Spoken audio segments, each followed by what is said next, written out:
Em Evangelho de João, capítulo 4, versículo 43.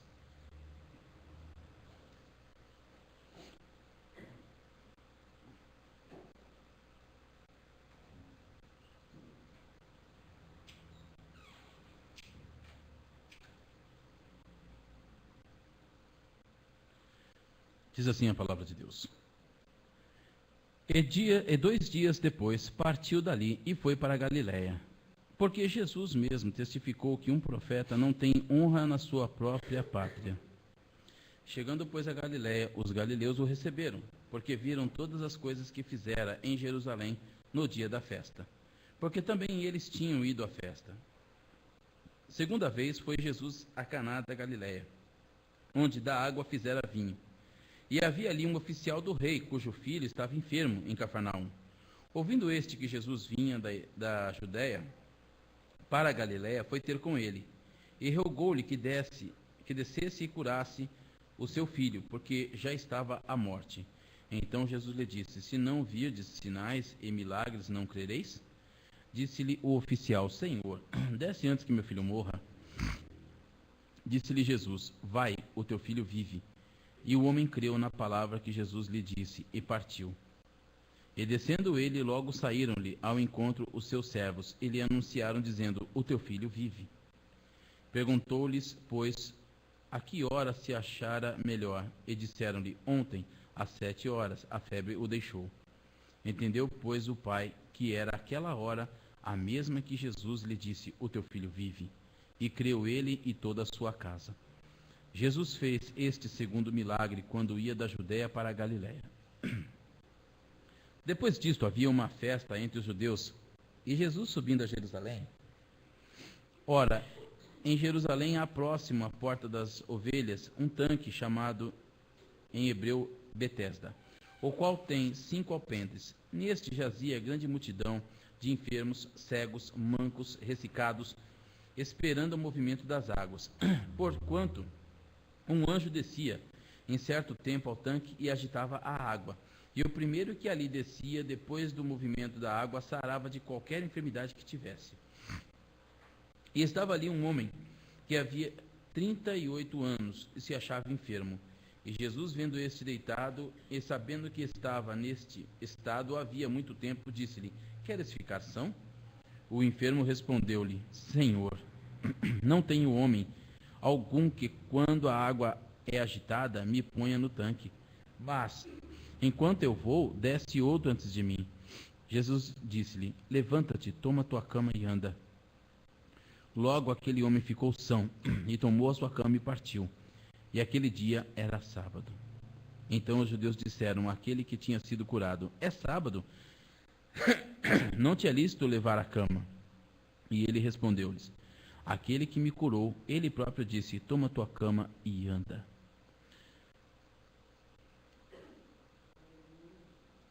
Em João 6, lá no versículo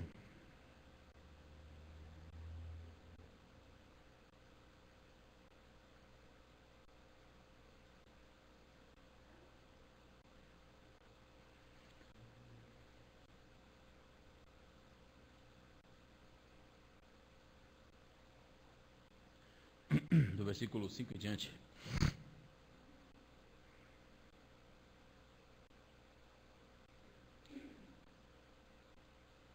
Diz assim: então Jesus, levantando os olhos e vendo que uma grande multidão vinha ter com ele, disse a Filipe: onde compraremos pão para estes comerem? Mas dizia isto para o experimentar, porque ele bem sabia o que havia de fazer. Filipe respondeu-lhe: 200 dinheiros de pão não lhe bastarão, para que cada um deles tome um pouco.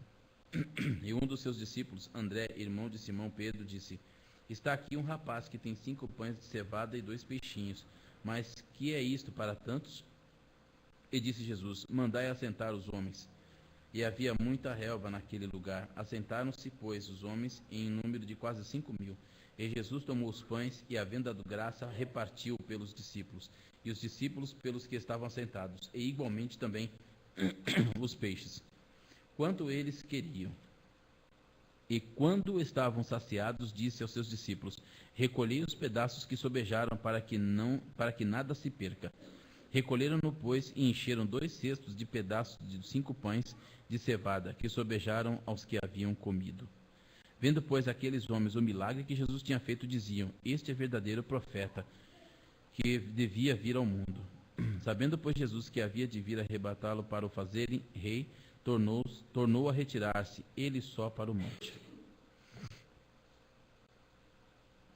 E por fim, João 9.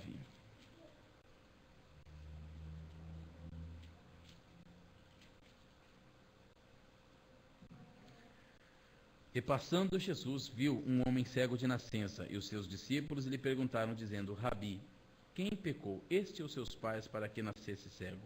Jesus respondeu: nem ele pecou e nem seus pais, mas foi assim para que se manifestem nele as obras de Deus. Convém que eu faça as obras daquele que me enviou, enquanto é dia. A noite vem, quando ninguém pode trabalhar. Enquanto estou no mundo, sou a luz do mundo. Tendo dito isto, cuspiu na terra, com a saliva fez lodo, e untou com o lodo os olhos do cego. E disse-lhe: vai, lava-te no tanque de Siloé. Foi, pois, e lavou, e voltou vendo. Então os vizinhos e aqueles que dantes tinham visto que era cego diziam: não é este aquele que estava sentado e mendigava? Uns diziam: é este. E outros: parece-se com ele. E ele dizia: sou eu. Disse-lhes, pois: como se te abriram os olhos? Ele respondeu e disse-lhe: um homem chamado Jesus fez lodo e untou-me os olhos, e disse-me: vai ao tanque de Siloé e lava-te. Então foi e lavei-me, e vi. Disseram-lhe, pois: onde está ele? E respondeu: não sei. Bom, em todas as histórias que nós lemos, vocês vão observar que Jesus fez um milagre. Nós cantamos aqui um louvor que diz: hoje o meu milagre vai chegar. Eu vou crer e não vou duvidar. O problema está justamente aí. Quantos hoje estão buscando milagres de Deus? Mas lá no fundo do nosso coração, quantos realmente acreditam que pode vir um milagre de Deus? É engraçado como o povo corre atrás de nossa isso, nossa aquilo, santo sei lá do que. E até hoje o povo entende que é fazendo que se recebe. Mas fazendo o que exatamente? Muita gente fala assim: não, eu estou pagando promessa. É curioso, se você olhar o pensamento católico. Eu estou pagando promessa. Pelo que exatamente? Ah, porque eu recebi uma cura, uma bênção. Eu recebi uma cura e uma bênção. Quer dizer, então, que se você não receber, você não paga. É isso? As bênçãos de Deus, elas não podem ser compradas. Nenhum ser humano consegue pagar a Deus o que Deus faz. Não é você carregar uma cruz nas costas, andar de joelhos, ou sei lá, que tipo de promessas se fazem, que vai dar certo isso. Deus te dá uma bênção porque Ele te ama. E a palavra de Deus mostra que basta apenas pedir para receber. Nada mais. Basta pedir. E o problema está aí, as pessoas não pedem. Elas negociam. É curioso como a gente age com Deus. Agora, você quer dar a Deus alguma coisa? Dê aquilo que Deus mais preza: obediência. Porque parece fácil ser obediente, mas não é. Obedecer a Deus implica em seguir a palavra de Deus. Obedecer a Deus implica em você não fraudar. Obedecer a Deus implica em você ser econômico. Obedecer a Deus implica em você respeitar a esposa e o marido. Obedecer a Deus implica em você respeitar o casamento. Obedecer a Deus implica em você ser uma boa pessoa onde quer que você esteja. Parece coisa simples, mas não é. Obedecer a Deus implica em você estar em paz com um mundo que não quer estar em paz. E obedecer a Deus implica em obedecer os mandamentos de Deus e não a ficar afrontando a Deus. E hoje o ser humano tem por mania negociar. Tudo do ser humano é negociar. Estou negociando com Deus, estou negociando com Deus. O tempo todo estou negociando com Deus. Deus, eu preciso de uma bênção. Se o Senhor me der isso, eu dou tanto de dízimo. A Bíblia fala que se você não pretende cumprir, é melhor você não votar. E se você votar, cuide para pagar. Para que você não fique devendo a Deus. Deus não te dá uma coisa porque você vai dar outra. Você tem que sentir no seu coração que você quer dar alguma coisa. Não, eu me propus, pastor, porque se Deus ajudar lá a minha empresa, eu vou dar dízimo de tanto. Amém? Se você quer fazer isto e acha que consegue, então faça. Agora, se eu fosse você, eu não faria esse tipo de voto. Se você não pretende cumprir, não faça. Se você não sabe o amanhã, não faça também. Mas seja honesto. Você precisava de uma promoção no seu emprego, essa promoção chegou. Você vai honrar os dízimos. A igreja está passando por uma necessidade. Você sentiu no seu coração que o chamado é com você? Dê uma ajuda. Acredite. O nosso Deus que está no céu vai saber te recompensar. Deus julga os atos. O tempo todo são os atos. Não é o momento. Porque tem gente que ele vive o momento. Enquanto a vida está boa para ele, ele se regala. Nem um pouco esquenta a cabeça. Mal aparece na igreja. Está bem. Quando a necessidade bate à sua porta, ele corre para a igreja para negociar.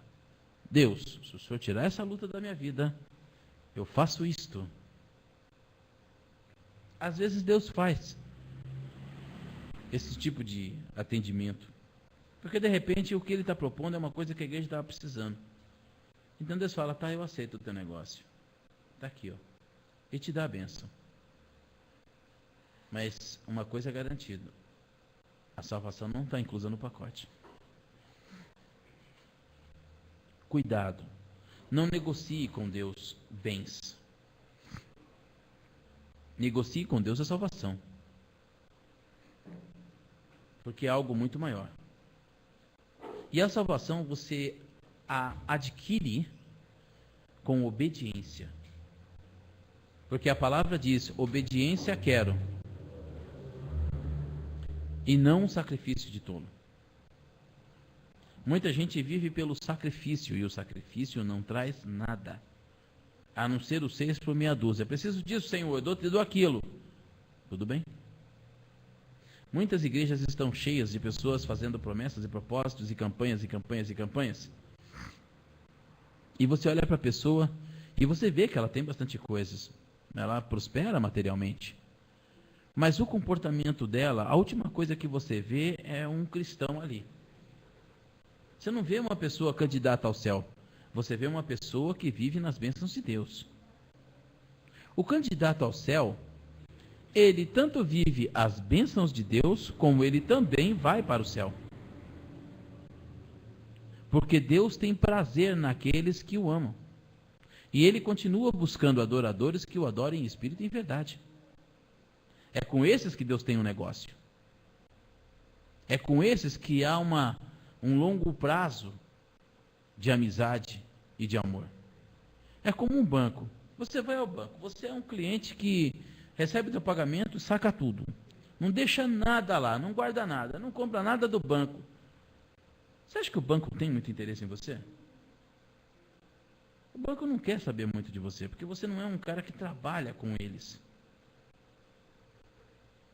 Para você ter um sucesso numa conta corrente, você tem que deixar um pouco de dinheiro na sua conta. O banco tem que ver que você movimenta ela, que você tem dinheiro ali. Aí para o banco você é interessante. Se você souber lidar com o banco é uma instituição interessante. Sim, o banco, se deixar, ele quer sua alma. Ele põe você na dívida para você pagar para ele a vida toda. Se parece um pouco com o diabo nessas horas. Mas é fato que se você sabe trabalhar a economia, o banco tem interesse em você. O banco não gosta de clientes inadimplentes. Clientes que pagam as contas em dia são os melhores. E mantém uma conta ali com eles e trabalha aquela conta. Mesma coisa é com o reino de Deus. Na multiplicação dos pães, observe que eles comeram, e aí Jesus falou para eles uma coisa interessante: recolha tudo. Por que vou recolher? Porque vamos usar mais tarde.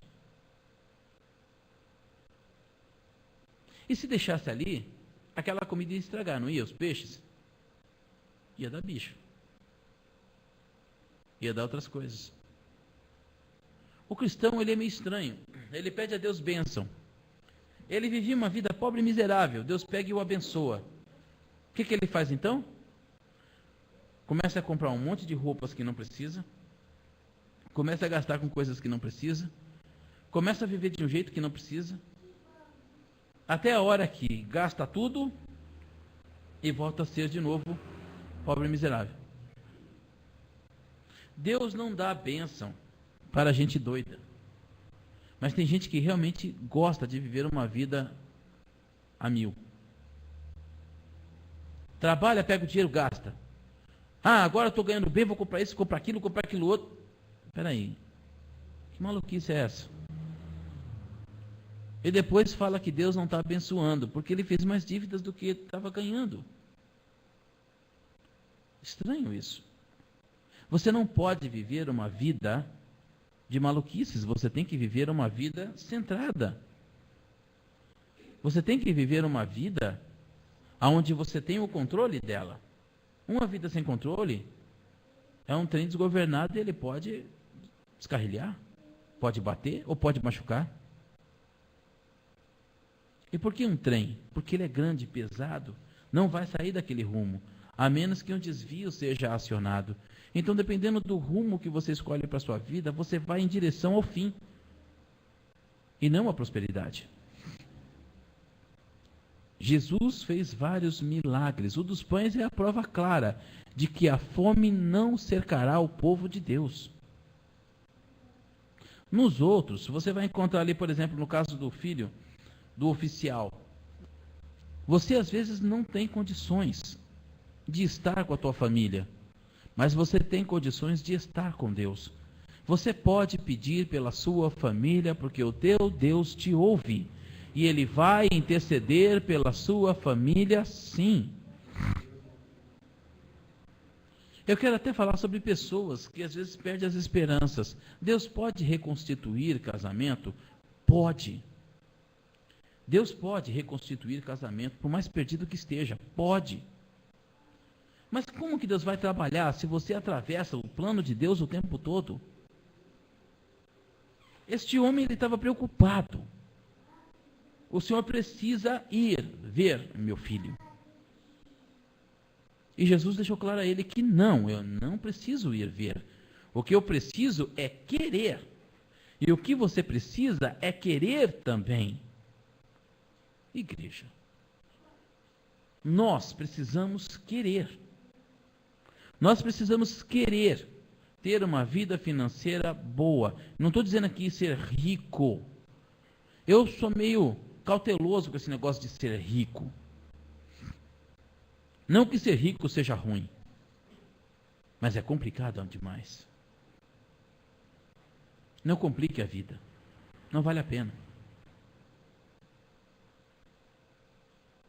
Tem gente que tem tanta necessidade de dinheiro que ele mora no trabalho. E mesmo em casa ele ainda trabalha. Ah, mas é para dar um futuro para o meu filho, é para dar uma sei lá o que para o meu filho, é para fazer isso. Os filhos crescem e no final da história não nem viram um monte de estranhos. Tem filhos que têm revolta com os pais, e os pais, querendo dar tudo, sempre estão ausentes. Vamos ser mais coerentes. Eu estava falando aqui que a igreja tem que querer. Você tem que querer ter uma vida melhor. Na minha visão, Eu não digo mais para Deus há muito tempo, inclusive, quando eu entendi isso. Eu não digo para Deus como a minha vida tem que ser. Deus é sábio. Eu acredito que Ele sabe sim o que é o melhor para a minha vida e para a minha família. Então Ele vai me dar aquilo que é o melhor para nós. Para que eu vou chegar para quem fez o mundo, o universo, nós? Explicar para Ele como que eu acho que a minha vida pode ser melhor. É meio idiota isso. E tem gente que gosta de dizer para Deus como é que tem que ser a sua vida. Que tipo de prosperidade que tem que vir na sua vida? Que tipo de trabalho tem que vir na sua vida? Como se Deus fosse algum tonho que não soubesse o que você precisa. Sabe, alguma pessoa sem noção? Ele se intitula pai. Por acaso um pai não sabe o que um filho precisa? Se tem alguém que conhece bem a nós, são os nossos pais, pai e mãe. E quantas vezes nós já vimos Deus falar, eu sou mais que um pai, muito mais que uma mãe. Será que Ele não sabe o que você precisa? Será que Ele não sabe qual é o motivo do teu choro? Do teu pranto? Será que Ele não sabe que você está passando necessidade? Será que Ele não sabe que você precisa comer, vestir? Será que Ele não sabe que você precisa de um carro? Mas aí vem você. Em vez de esperar Deus te dar um carro decente. Não. Você vai lá e compra a melhor porcaria que estava dentro daquela loja de usados. E sai de lá com aquele lixo, batendo o motor, fazendo horrores. Pronto para correr naquele desenho, né? Corrida maluca, que todos os carros, tem carro que sai asa, bate, uns carros quebram, o cara vai lá e dá um tapa, o carro volta. E aí diz que, e chamam aquilo de bênção de Deus. Depois de um tempo aquilo vira uma maldição. Deus não manda maldições, Deus não manda problemas para seus filhos. O mundo está em maldição, não os filhos de Deus. Então você vai lá e faz tudo do seu jeito,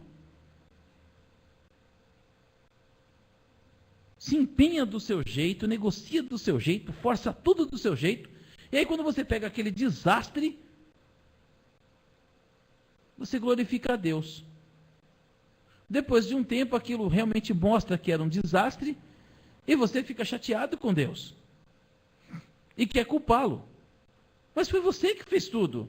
E o pior, quando você deu glória a Deus, você envergonhou Ele ainda. Porque obra de Deus é boa. Obra de Deus é agradável. Obra de Deus é perfeita. Deus jamais vai te dar lixo. Jamais. Deus não vai pôr você em um barraco. Deus não vai pôr você num carro velho. Deus não vai pôr você numa vestimenta ruim. Mas você, com as suas ideias, os seus pensamentos e o seu jeito, se põe em tudo isso. Então eu estou falando claramente para você analisar a sua vida. Olhe sua casa, olhe seu carro, olhe sua vida e veja se realmente é Deus que está nisso ou se é você que está nisso. E se você chegar à conclusão que é você que está nisso, pare imediatamente o que você está fazendo e diga para Deus, Senhor, a partir de hoje eu me mexo quando o Senhor me mandar. Eu vou trabalhar, eu vou dar o meu duro, mas quando eu for fazer as coisas, Senhor, eu quero sentir que o Senhor dirige a minha mão, a minha mente, os meus pés, ou seja, o meu corpo, para aquilo que é o melhor. Deus vai te levar para aquilo que é sempre o melhor. Na hora de comprar, Deus vai te levar aonde as coisas são boas, novas, com preço justo. Porque tem ainda. Nem tudo está aos olhos da cara. Na hora de adquirir qualquer coisa, Deus vai te levar aonde há preço bom. Na hora de comprar uma casa, Deus vai te levar aonde não é o preço, mas no futuro a casa ainda vai ser num bairro bom. Porque coisa terrível é você comprar uma casa e depois você descobrir que teu vizinho é um traficante e ele manda na rua. E assim vai. Você não sabe o amanhã. Você precisa de Deus para fazer negociações boas, porque amanhã você pode chorar. Ah, tem um imóvel para alugar. Você não deixa Deus te orientar, não tocar no seu coração. Você olha só para o dinheiro. Não, essa pessoa apareceu e disse que vai me pagar o valor que eu quero. Daqui a pouco aquela pessoa vai atrasar todos os aluguéis do mundo, vai acabar com tudo, vai complicar a vida, e aí? Ou pior, vai acabar com o teu imóvel, vai sair ainda sem pagar, com você tendo que pôr ele na lei. Você depende de Deus. A história dos pães e dos peixes, em resumo, é isso. Só que ali você vai encontrar uma coisa curiosa, o povo querendo fazer Jesus rei. Não, tá aqui, ó, esse aí é o rei que devia vir. Por que Jesus não quis ser rei? Ele não veio para ser o rei dos judeus? Estava ali a oportunidade. Jesus poderia ali fazer o seu palanque político e falar, gente, é o seguinte, pega os sacerdotes que eu faço comida aqui à torta e à direita, curo todo mundo e liberto. Me fala se o pessoal não ia pegar os sacerdotes no templo, não ia dar uma camaçada de pau neles da boa. É ou não é assim? Se você pega um monte de faminto e fala para eles, escuta, eu faço comida abundante aqui, ó, de graça, curo vocês o tempo todo e ainda dou prosperidade. No entanto, eu só quero a cabeça de Deus dando esse cano. Me fala se a cabeça dos caras não aparecia. Antes do sol se pôr, estava todo mundo morto.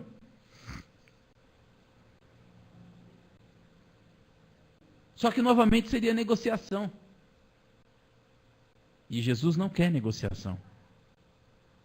Quando você se dá para Jesus, não é uma negociação.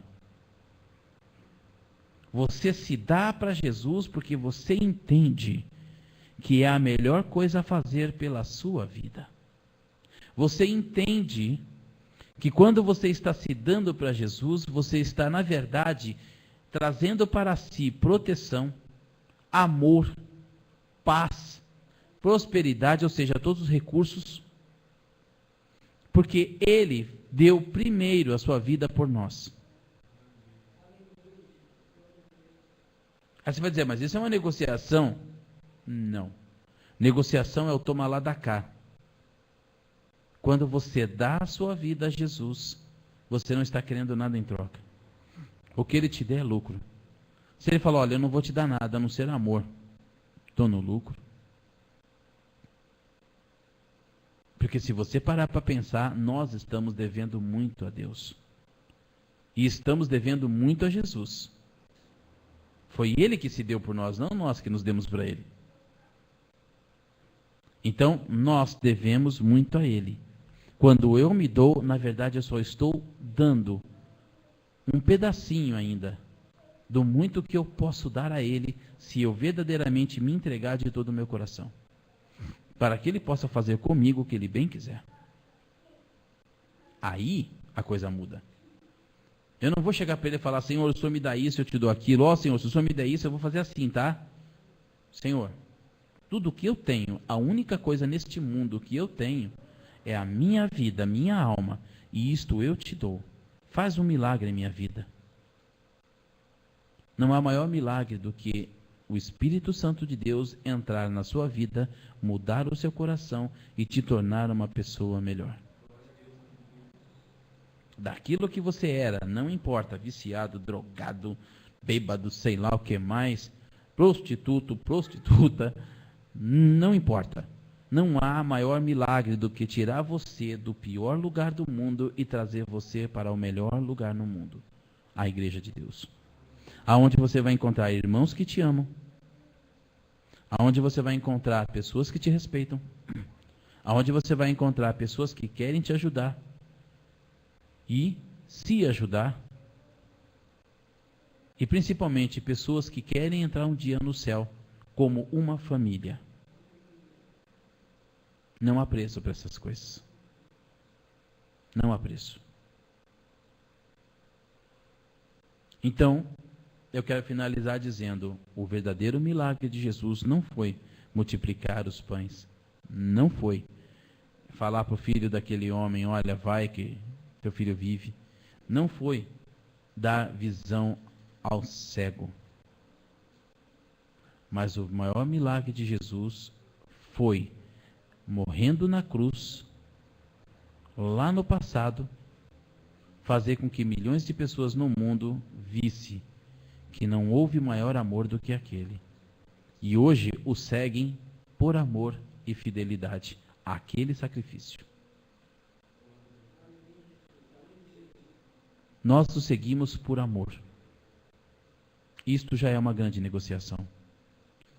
Senhor, eu dou a Ti a única coisa que eu tenho. E o Senhor me dá o Teu amor. Faça de mim o que o Senhor quiser. Isso é confiança demais.